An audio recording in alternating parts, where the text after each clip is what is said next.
I'm Matthew Woods, host of Leading Out of the Woods, a part of the Education Podcast Network, just like the show you are listening to now. Shows on the network are individually owned, and opinions expressed may not reflect others. Find other interesting education podcasts at edupodcastnetwork.com. Hey, welcome back. Steve here, and today I'm talking with Greg Hudnall. He is the CEO of Hope Squad. Hope Squad works to spread hope and prevent suicide. So much to learn and understand. So many to reach out and help. Thanks for listening. Thanks for sharing. And oh, by the way, before you go, it'd be so cool if you took a minute to help out the podcast. And here are a couple ways you could do that. One, tell a friend and share the links. Two, how about go to my website and leave a review and subscribe? Or three, how about click on the link on my website homepage to buy me a coffee? And by doing this, you could donate $1 or $2 or $5 or more to help me address, the costs associated with producing the podcast. That would be so cool. You're awesome. Thanks for listening, thanks for sharing, and enjoy the show. Where the power that we know now, that research currently shows that students are more likely to go to their peer than they are to an adult. And Hope Squad exists, back to that purpose you keep talking about, fostering that connection, community, and hope. We really want to give those tools and resources to the kids that the peers are going to. It's the Education Podcast, your favorite show, with lots of groovy guests and they share what they know. So crank it up to 10 and let your neighbors know that here's another show with Dr. Steve Milletto. Teaching, learning, leading, K-12. Teaching, learning, leading, K-12. Teaching, learning, leading, K-12. With Dr. Steve Milletto. Greg Hudnall is the current Chief Executive Officer of Hope Squad. He has a dual Bachelor of Science in Applied Statistics and a Bachelor of Arts in Spanish from BYU. He received his MBA from Indiana University and now resides in Cincinnati, Ohio. He spent a decade in corporate America at the Kroger Co. and Johnson & Johnson in process improvement, marketing, and sales roles. Greg firmly believes that good personal mental health habits, active listening, and reaching out to trusted peers have the ability to save lives. His personality type is ISTJ or logistician. His 5 StrengthsFinder results are deliberative, input, restorative, learner, and discipline. When he's not at work, he enjoys hiking, exercise, and reading. Fun facts, he's climbed 14 of Colorado's 53 14ers. He's been to 5 continents and lived in 4 different countries. His next bucket list item is Mount Kilimanjaro. Our focus today is Hope Squad. Greg, thanks so much for being on the show, and say hi to everyone. Thanks, Stephen. Appreciate the chance to talk today. Well, I'm glad you're here, but before we talk about Hope Squad, I have to ask you about something that was in your bio. You have climbed 14 of Colorado's 53 14ers. Talk about this. Yeah, correct. So a 14er is a mountain that's taller than 14,000 feet. Ooh. There's more than 90 of them in the United States, and Colorado has 53 of them, the state with the most of them. I lived in Colorado for a year and had the chance to climb 14. It's now outdated. 2 Saturdays ago, I actually climbed another one. So I'm now up to 15 14ers in the state of Colorado. Very cool. Congrats on that. That's good stuff. So why? Great question. I think one of the first people to hike Everest said, why not? Right? And I think the point of it is it's a mountain. It's beautiful up on top, some beautiful views at 14,000 feet. Yeah, it's a lot of work, it's a lot of effort, and it's a great accomplishment to stand on top. Love it.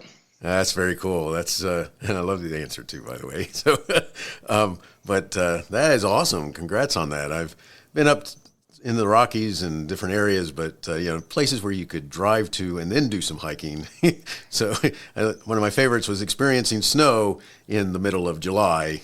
That was on the ground. Welcome to Colorado. Gotta love that. So good stuff. Thanks for talking about that. All right. So our focus today is Hope Squad. What's its purpose? Great question, Stephen. So Hope Squad, we believe we exist as a company in order to foster connection, community, and hope. And we help deliver that connection, community, and hope through our Hope Squads found in schools throughout the country. Excellent. Excellent. So, one of the things that I've got to make sure that I talk about now is that it has a specific purpose, and we're going to delve into this quite a bit.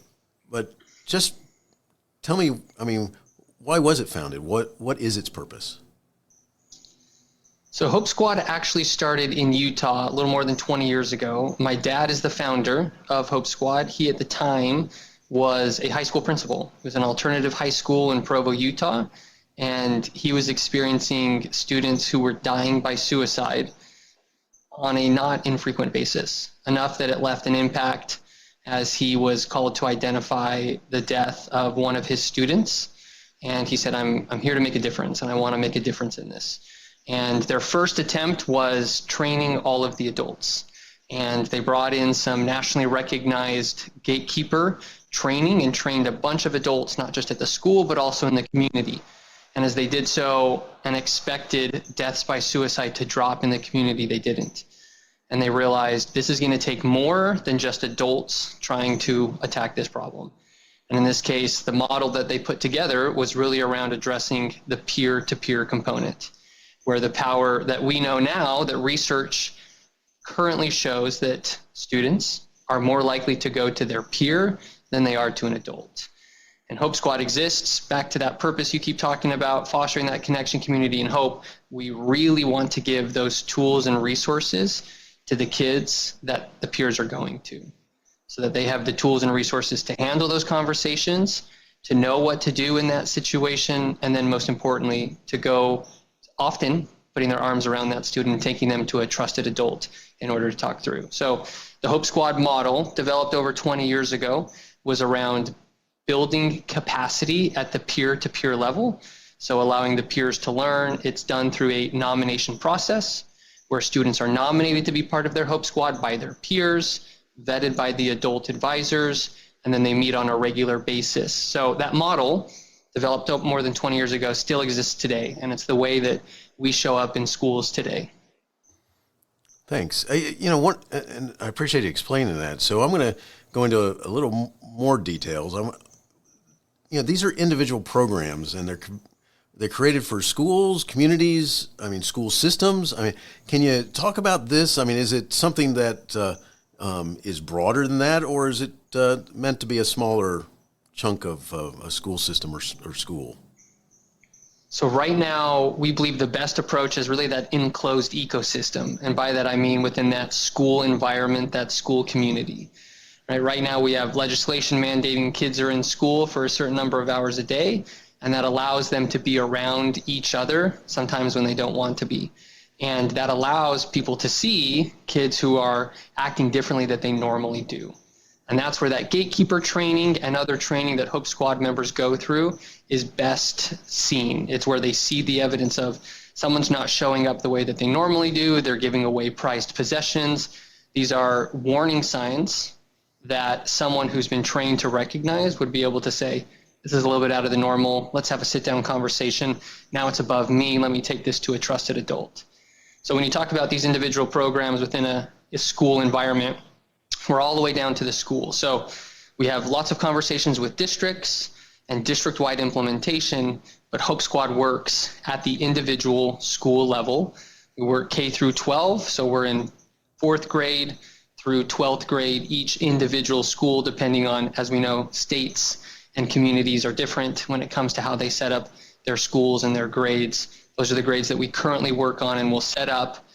We work through training some advisors, some adult advisors within the school community, and then they are taking that content to the students. If I could, Stephen, I'd have a Hope Squad employee in every single school in the country, right? We know that youth are challenged right now with mental health challenges, right? The CDC numbers coming out of the latest report show a lot of hopelessness and suicide ideation.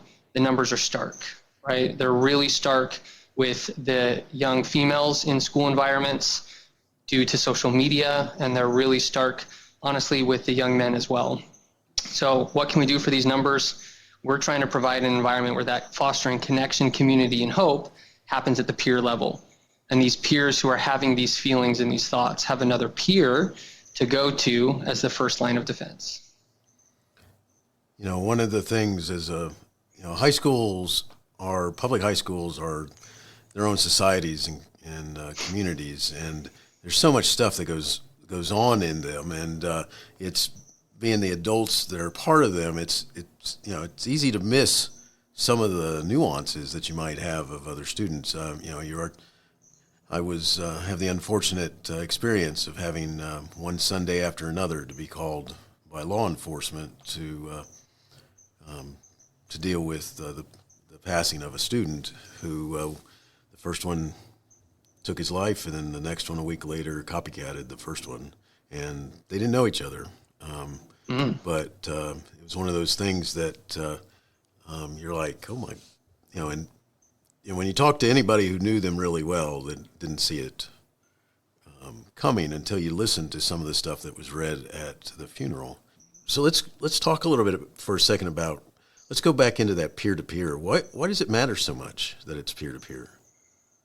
Yeah, so again, referencing that research, we know that research is pointing to more than 50% of the time that a student is going to talk with their peer before they talk to an adult, right? And that's a phrase that you'll hear so commonly is family, friends, others didn't see it coming, didn't know it was coming. And the difficulty of warning signs on one hand and risk factors on another is that warning signs, we as humans like to obfuscate the warning signs. This is a topic that we don't directly talk about, even right now, right? Being able to talk about dying by suicide, death by suicide, and that when somebody is in that much pain, where they want the pain to go away and they're choosing to die by suicide, they're not going to come out right and say it. So the gatekeeper training that we point to and reference as well is very good about making sure students who go through this training learn to ask the question very directly around, have you thought about suicide? Are you thinking about suicide? Now, these Hope Squad members are not trained, are not expected, are not advisors, they're not counselors, they're not meant to be anything more than a hope and a help in a moment to a peer that's really dark, really troubled, or really struggling. And they're meant to be trained, they practice, real life skills in terms of recognizing these warning signs and risk factors. Again, someone would think something as simple as giving away a prized possession is maybe odd on the face of it, but nothing to take note of.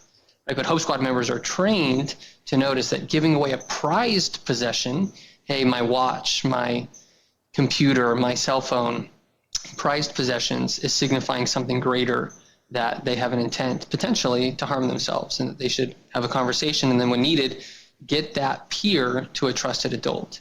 So Stephen, there's, the logic behind a peer, we all shake our head when I say we're more likely to talk to a peer. Even as adults, we're more likely to talk to our peers than we are to somebody else inside of, again, that enclosed ecosystem or school environment, an administrator, a counselor. And so we want to empower and give the tools and resources to the peers that are getting talked to. So one aspect of this, the reason why Hope Squad works so well is it's so flexible depending upon the environment that the school finds itself. And what I mean by that is rural, urban, suburban, those are very different environments. Hope Squad wasn't created for just an urban or suburban environment. The model of Hope Squad allows it to be useful in any environment because the Hope Squad members themselves are representative of the environment that they're in, of the society that they're in. And so when Hope Squad, they're nominated by their peers. When Hope Squad members are nominated, the Hope Squad advisors are trained to make sure there's representation from each of the groups, the social dynamics and the social groups of their school environment, whether that's skaters, whether that's theater, choir, band, all of the different groups that exist inside of a school, high school, middle school, and even at an elementary level. It's making sure that they're represented. Each of those groups are represented because as those Hope Squad members are trained, who does that band member who's struggling go to? Well, they go to that other band member who's wearing the Hope Squad shirt, who they know that they can talk to. Right? So this is why Hope Squad's so effective across the country in a lot of different environments and situations. What makes Hope Squad something that a school or community would want to be connected with? I mean, why should they say, they look at it and go, this is something we got to do? We hear from a couple of different schools, communities, and districts about why they're coming to Hope Squad. The first one is from a very proactive approach, and it is these schools and communities that know the CDC data, right? I'll just read some stats for you here so we're all on the same page. The CDC's latest data, and I'll just compare this to 30 students, the average size of a classroom. So if you can imagine, there's a classroom of 30 students, 6 of them will consider suicide. 5 of them will make a plan, and 3 of them will attempt. Those are stark numbers, right? Those are stark numbers that the most proactive communities, environments, schools, districts, and administrators will know, hey, we're all looking at this same data, right? This CDC data taken from 2023 shows that inside of my school, with 1,000 kids, 30 of them will attempt. So if that's true, what are we doing on the most proactive communities, the most proactive administrators, principals will be looking at the same data that we are from 2023, knowing that the CDC is estimating that 10% of those students are going to attempt. That doesn't mean that they have actually died by suicide, but that they're attempting suicide. In a school of 1,000, that's 100 kids. And that's a meaningful number that we here at Hope Squad are trying to partner together with these schools and communities to try and prevent. We are trying to enable there to be hundreds of thousands of students inside of schools who are actively looking for and responding to warning signs and risk factors of suicide, as well as everything else that the Hope Squad program encompasses. So that's one avenue, those that are proactive. We also have, obviously, the tragic effects, just like you've talked about within your community, schools and communities that have had a tragic event where a youth will die by suicide. They're looking for something. How do we prevent this from happening again? Remember, Stephen, that's how we were founded. We were founded after tragic events where youth died by suicide and somebody said, I don't want this to happen again. So we partnered together with those communities who are trying to prevent this from happening again after it does happen in their community. That's the second. And the third one would be, there is good legislation across the country right now pointing to the fact that suicide prevention training helps. So I happen to live in the state of Ohio, and Ohio has a bill that passed recently going into effect this year in which students 6th through 12th grade need to receive at least 1 hour of suicide prevention and school safety per year. And we're there, right? We're not only on the suicide prevention list in Ohio, but we want to be there providing this help, this content, as well as standing up Hope Squads in as many schools as possible in order to help empower these youth, these students, to be who their peers can come to, confidently confide in them, and then know that they're going to get the help that they need. So one of the things that we talk about the Hope Squad, and we talk about a little bit about the training and stuff like this. What does it actually look like? Are we like a big group, small group? Tell me a little bit about what it looks like. So every school, I think I've already mentioned, if I could, I'd put in an adult, I'd put a Hope Squad employee in every single school across the United States to do this. Because I can't, we rely upon school personnel to deliver the actual content and the Hope Squad program with inside the school environment. So to get there, we have a Hope Squad training program where an advisor will become a certified advisor through us in order to deliver the Hope Squad program within their school. That training is a 6-hour training. We deliver that online, or live on site. And we generally skew to the on-site. We know there's such power. What we do is mental health. We know there's such power in connection, the power of connection and being there. So we love to be on site. August is one of our busiest months for training, as you can expect, before the start of a school year for many states across the country. And I think we've got 19 or 20 training days already stood up in August this year. And for us, that means we're meeting with advisors. We meet in small and large groups up to the 20s and 30s at a time where we're delivering a training. All of those there have hopefully raised their hands and said, I want to participate in this as an adult within the school. We generally point to the best advisors really have two key characteristics. One of them, they're a kid magnet, is the phrase I'll use from a superintendent in Prosper, Texas that I love, is the kid magnet, right? Someone that kids like being around. The second one would be that they're passionate about mental health. They're passionate about kids and they're passionate about mental health, which is why we're here, right? We exist in order to help foster that connection, community, and hope. And at the end of the day, even though we're working with these advisors and certifying them, we are here to help impact these students, these kids that are receiving the Hope Squad program on a regular basis. So to answer your question around what does that training look like, the core component of it is 6 hours in person, so in person, online, or on site. And then there's some micro learning modules that we've just developed this year that an advisor has to go through on their own afterwards in order to reinforce some of that learning, as we're taking some of those adult learning concepts and trying to help our advisors be ready, be capable, and be skilled in standing up the Hope Squad program within their school. So how does a school get started? I mean, what is it that they do that makes it possible for them to have a Hope Squad? First step would be making sure that they have some support for this, right? So I hope within your listeners that there are some school counselors, that there are some school administrators, and hopefully some district folks as well, right? So when somebody says that they're interested in Hope Squad, they talk to one of our team members on our regional sales executive team. We've got the country split into two.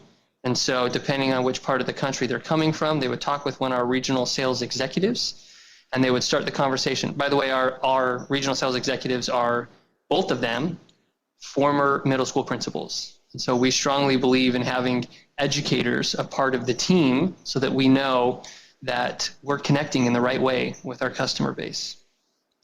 So the first step would be talking with a regional sales executive, and they're going to walk you through the process, where a lot of that is getting the support at either the local school unit level or at the district level. And we've seen both be really successful, Stephen. We've seen schools latch onto this, and at a principal level, the principal says, yeah, we're going to fund this, right? We're going to pay for this out of the school budget. We're going to do what we need to because we've seen it make a difference. Or at the district level, same thing, that they're using grant money, they're using nonprofit money, they're also using district funds in order to pay for this, prevention funds. And that process of getting administrative support, administrative approval, and then really finding those advisors, those are those key steps in making sure that Hope Squad is successful long-term. Stephen, my job here at Hope Squad is really about making sure that we're impacting these students today, next year, and 20 years from now, right? We know there's more than 50 million students across the country. That number's hopefully going to grow, and as it does, we want to make sure that Hope Squad is impacting as many millions as we can, giving them skills for a lifetime around good mental health practices. Gotcha. All right, so I got a scenario for you. What would you say to a school team member who said, he's at the meetings, the initial meetings, or trying, looking at doing this, and then this is what he says: I hear what you're saying, but I'm not you. I can't do this. I don't see how we could make this happen in our school. What would you say to him? I would say, first off, I understand the trepidation, right? I think our single biggest obstacle to overcome is not cost, it's time. And it is those saying, you're adding one more thing to do to an already busy schedule for a school counselor or a teacher or an administrator. So I'll use a phrase that our internal team here at Hope Squad, we talk about a lot, which is that we're not adding one more thing to the plate. We truly believe that mental health is the plate. And that when mental health is right, when mental health is focused on and is thought about and is improved in many ways, that the plate allows for what we care about as well, what the administrators care about as well, which would be your academics, your attendance, your sports, your athletics, right? That plate, what's sitting on that plate? All the things that we care about as well. But that plate's not going to be there if we don't have the good mental health that we're looking for. So to answer that, it would be, we really believe that we're not one more thing to that plate, Stephen. We believe that mental health and good mental health is the plate. And we want to help improve that within your school environment And to be honest, we know this can be done. Again, as I've mentioned, across different geographies. We're in a couple thousand schools across the country in almost all 50 states. And what that tells me is across rural, urban, and suburban environments that Hope Squad has the flexibility as a program and a model to be successful in your school too. Appreciate you explaining that and actually wanting to have that conversation with somebody, because, you know, it's like, let's not give up yet. Let me talk to you here.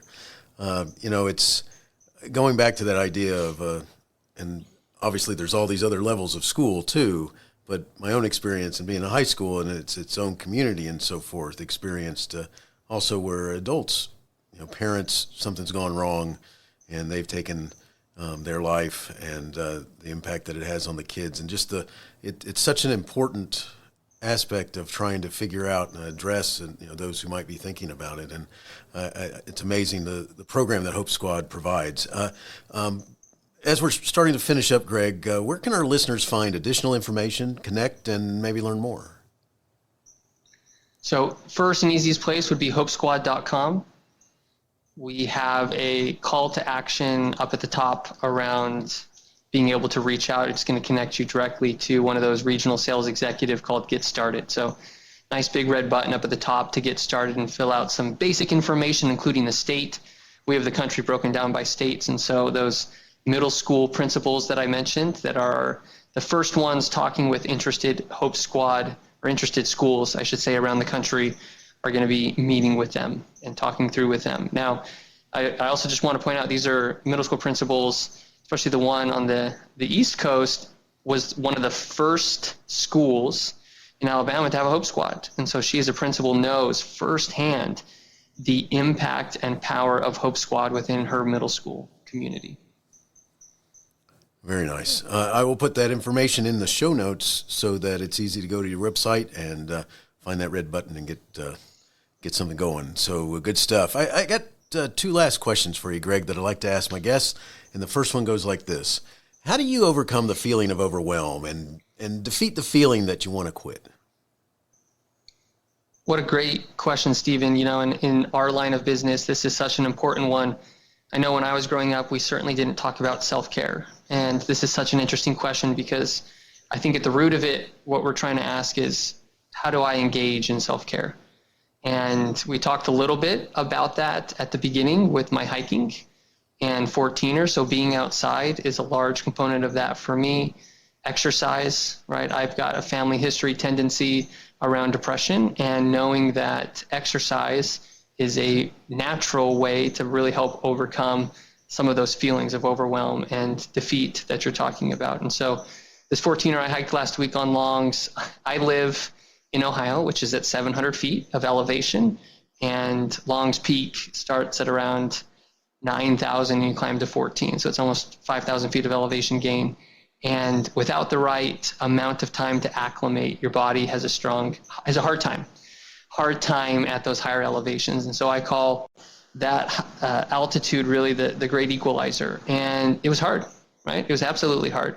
But that feeling of wanting to stand on the top of the mountain and get those views, those beautiful views, is something that helped me overcome the feeling of defeat that every 20 minutes, every 20 feet, I had to stop and breathe, and 20 feet and stop and breathe.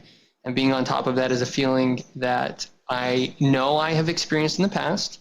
And I tell myself when I'm in a hard moment, when I'm right before the peak of a mountain, physically or emotionally or at work, that I tell myself, I know what it feels like to be at the top of this mountain. And that's a feeling that I'm looking for.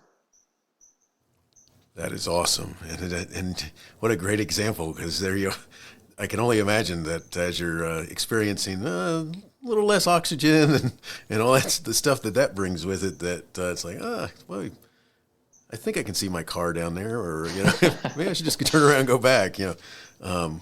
Thank you for sharing that. I appreciate it. Last question for you. Do you have a teacher in your past who made a difference in your life? If so, who was it? What would you say if given the chance to say thank you?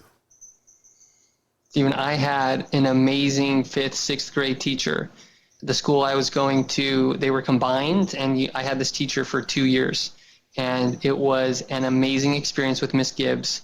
I am so grateful for Miss Gibbs in my life. And she is someone that is one of the first I can remember outside of my parents who believed in me for no other reason than she thought I could do something hard. She thought that I could achieve something. She knew at the very start of this mountain I was climbing called life that I could get to where I wanted to go. And I am so grateful for her believing in me. And I want to make sure that, one, I say thank you, and two, that I'm taking that and hopefully passing it forward, right? Paying it forward to those around me that I believe in them too. And that's why we exist here at Hope Squad. That is so awesome. Greg, thank you so much for talking with us and sharing your work with Hope Squad, a much-needed program, and what an awesome focus. Wishing you the best in all you do. Thanks, Stephen. Hey, you have been listening to Teaching, Learning, Leading K-12, a podcast to help you help kids achieve their dreams. Teaching, Learning, Leading K-12 is a member of the Education Podcast Network. Podcasts for educators, podcasts by educators. Teaching, Learning, Leading K-12 is a member of the podcast network based in Canada called Voice Ed Radio. Voice Ed Radio, your voice is right here. The opinions expressed on Teaching, Learning, Leading K-12 are those of the guests and host. Teaching, Learning, Leading K-12 is intended to share ideas, advice, and suggestions.